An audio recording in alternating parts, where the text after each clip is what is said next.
Box type capacitors are often used in amplifier because they are stable and reliable.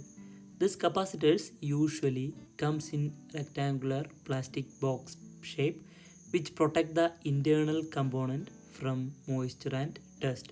This protection help the capacitor last longer and work well even in harsh conditions. In amplifiers, where the signal must remain clean and strong. Using a reliable capacitor is very important.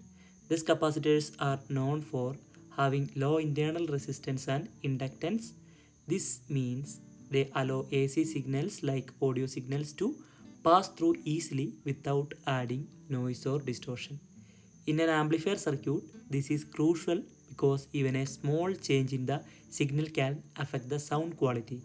Box type capacitors help maintain a clear and strong signal throughout the amplification process.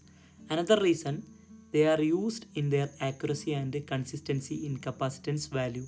Amplifiers needs components that behave predictably to maintain the correct frequency response and gain. If capacitor's value changes with the temperature or voltage, it could affect the amplifier's performance. Box type capacitors are designed for remain stable, making them good choice for audio amplification.